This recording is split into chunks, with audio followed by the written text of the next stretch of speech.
So you want to enter the world of car modding, but you're not sure what your first mod should be. Well, hear me out. I know all you've got in your search history from the last 2 weeks is how to junkyard turbo a stock car for 28 pounds of boost, but going down that road might not end so well. It's working! To help anyone who needs some ideas for fun, easy to install, and noticeable first mods, here are what I'd say are the 9 best things you can do to your car. Let's get into it.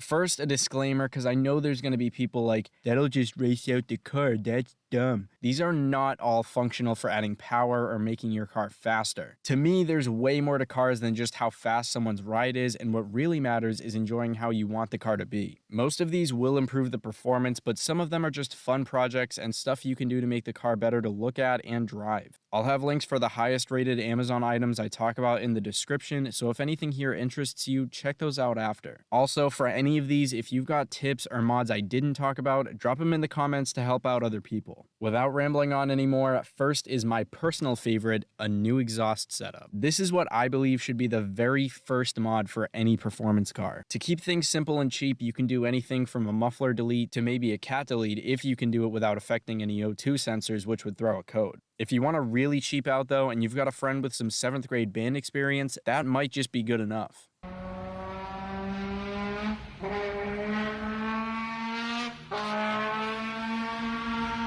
The biggest downside to making any car louder most of the time is a droning problem, so just be aware of that. This usually comes with mid-muffler deletes, and especially when you're driving on the highway or going on longer commutes, having a drony car can really be a pain in the ass sometimes. If you don't feel like dealing with that though, exhaust companies like Corsa, Borla, and Cooks make stuff from axle backs to full exhaust systems that'll give you more sound, but not so much drone because they've been refined. Variable mufflers are also becoming easier to find online, which at the push of a button can allow you to swap back and forth from a stock sounding exhaust to a screaming one. The downside to these is that nicer exhausts get expensive enough, but variable ones cost even more. If you've got more of a cheaper project car and you're kind of a DIY type of person, one thing that's inexpensive, fun to make, and pretty easy to install depending on what your car is like underneath is an exhaust cutout. I also talked about this in my DIY car mods video a little while back, but I've made one of these from a throttle body. Besides maybe having a small exhaust leak I'd have to fix afterwards, I didn't really see why these wouldn't work compared to the cheapest but still more expensive valves on Amazon. If you want more about that, check out that video, and if you have any questions about how I did it, feel free to ask and I'll do my best to help out. You can also buy the cutout systems and valves online, but I found that only the ones over like $200 seem to be worth it. At that point, they're high enough quality for the electronics to stand up to the heating up and cooling back down over and over again on top of facing the elements. When my friend and I made the cutout though, it cost less than 50 bucks, and at this point it works perfectly. Next up for the list is a cold air intake. This is super easy to install and should at most take about an hour. Usually these just consist of a new intake tube and air filter that you'll have to attach and screw into place, but more expensive ones come with shielding or a container for the filter, hence the cold air part of the name. If you even just get a middle grade one, you'll most likely need a retune with it since it'll increase airflow enough for your car to throw a code. Unless the car is tuned to run with the additional air, it won't compensate enough and it'll end up running lean. However, if you get a cheaper one, you might still risk a code, but it'll do a little bit less for the engine than a more efficient intake even after a retune. Once you get yourself to commit to that tune though, cold air intakes are really a staple for modding any car. The more the car can breathe, the more power it can make, and the more of a difference you'll notice. Number 3 for the list is tires. This is probably the least hands-on one because you really can't mount the tires yourself without some more serious equipment to do it the right way. There are videos on YouTube of how to mount them yourself, and although I admit I haven't tried it, I don't really recommend it, but let me know if you guys think otherwise. It's also a pretty simple one because tires overall can make a huge difference to your car's handling with the additional grip, and they can even improve the appearance a little bit. The biggest downside to these is that tires can get expensive pretty quick, so unless you plan to really drive this thing hard and test the limits of the car's handling as is, I don't personally think this would be worth it as a first mod, but others might disagree. The next mod is a tune from an online company. Although taking it to an actual tuning shop would be a safer bet than trusting some random guy 4,000 miles away, this is actually a great, cheaper way to get your car tuned professionally to take full advantage of all your other engine mods. Do you trust me?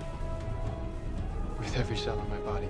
Companies who do this will need to know a few things about your car and the engine and what mods you've done to it so far so they can utilize them as much as you want. They can also set up your car to perform better with higher grade gas, and these can especially be beneficial to auto drivers. Tuners can adjust your shift points to be more efficient based on if you want speed or better gas mileage. If you don't always want the car dialed up in its custom race mode, most tuners make multiple custom tunes for you to store on the device they give you. For example, you could have a stock tune, an economical tune, and a race tune stored so that you can swap between them whenever you want. Most, if not all, companies should have you do pulls on the highway to data log their tunes so they can adjust each custom one to make sure your engine's working as efficiently and safely as possible. I usually see these going for between $400 and $800, but regardless of how cheap or expensive any custom tuning is, always make sure you really do your research on the company and their tunes before you do anything. Number 5 for today is brakes. Although brakes are probably the least exciting mod to have while driving on normal streets, it's a great first system to learn about, and it's always nice to know you can stop when you need to.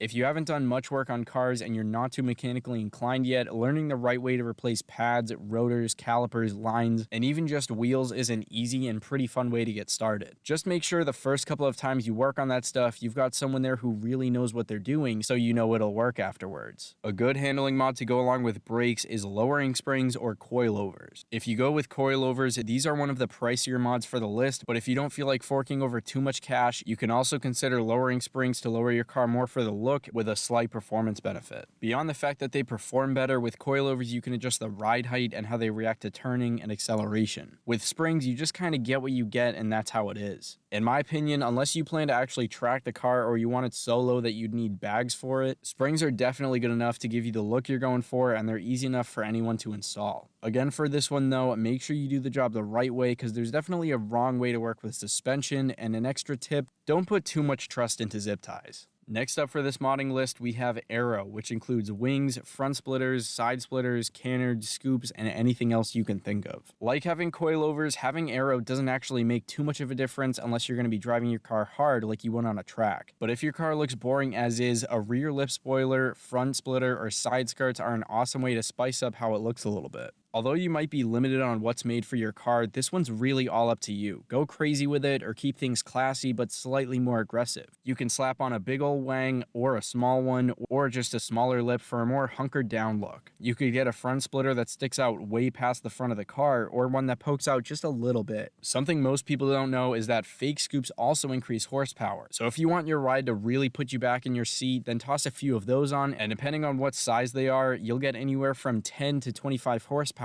per scoop.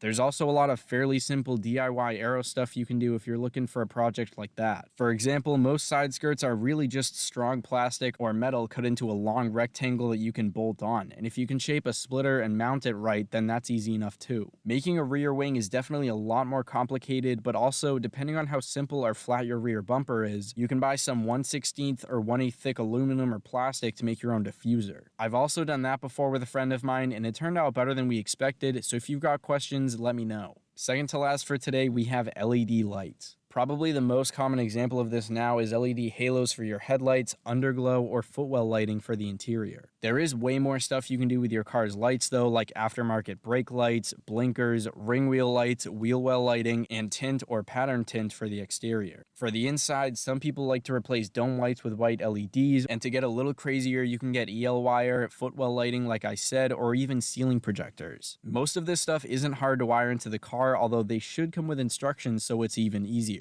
Most of the interior lighting can also just plug into the 12-volt socket in your car, so even if you're completely clueless about electronics, you won't have to sit with a wrench like, "Where's the leak, ma'am?" And the final mod for today is wheels. Prices for these can really vary depending on the size, the look you want, and the brand. If you want a better looking set of wheels, even used ones on like Facebook Marketplace will probably cost you a minimum of $400. If you go for a new wheels and tire combo, they can easily get close to $1,000 when you add on the installation and balancing. More expensive wheels can get up even to the thousands, even without tires or anything else. A lot of people believe wheels can transform a car, so if you're really unhappy with the stock ones your car comes with, maybe do a little of your own Photoshop work or look up pictures of aftermarket wheels for your car. That should help you get some ideas rolling.